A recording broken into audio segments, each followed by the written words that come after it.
This is Chanel Bunger with the Becker Private Equity and Business Podcast, and today I'm excited to speak with regular guest Matt Wolf of RSM, who joins us weekly to discuss economic and private equity trends that he's keeping an eye on.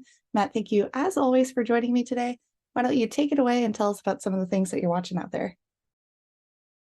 Yeah, happy to, Chanel. As of this recording, we had some really great retail sales numbers come out this earlier this morning. That's been very encouraging across the sort of consumer segment, and that coupled with Powell's remarks yesterday, Chair Powell's remarks yesterday, has led to some level of exuberance, certainly in the financial markets and also in the overall economy. And I think in many cases that is warranted to some degree, but also want to just kind of, we've been talking at RSM a lot of caution and sort of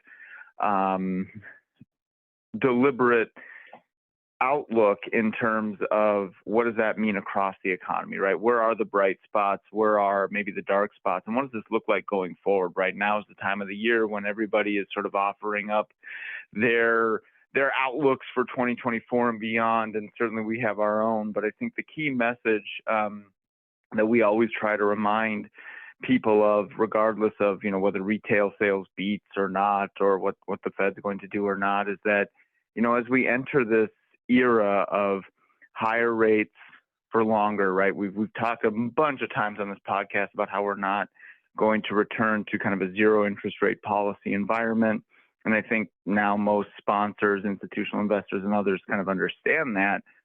But that it's really more fundamental, or there's a lot different about this environment than just simply higher interest rates, right? It means that operations are going to be challenged, and that means that different sectors of the economy will fare differently. If we look back at the last kind of couple recessions we had, that really were all or nothing types of events, right? We had the pandemic, we had the global financial crisis, and everybody sort of suffered together and recovered together. And going forward in this sort of new credit and macroeconomic cycle, that's unlikely to be the case.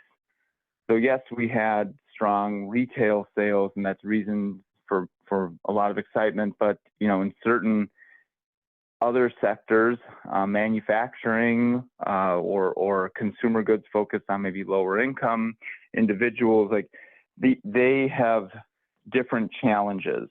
And so it's important, as we look at forecasts, we look into the future about the economy or the consumer, we realize that and understand that is no longer, we can't talk about it as a monolith anymore. It's not just one economy. It's not just one consumer. There's a lot going on underneath the hood. And so as we read other people's forecasts, other people's outlooks for 2024 and beyond, we look at the economic data that continues to come out. It's important to understand that we got to look below the headline and realize that different types of consumers are going to fare differently. Different sectors of the economy, even potentially different geographies, different industries, are going to fare differently 2024 and beyond.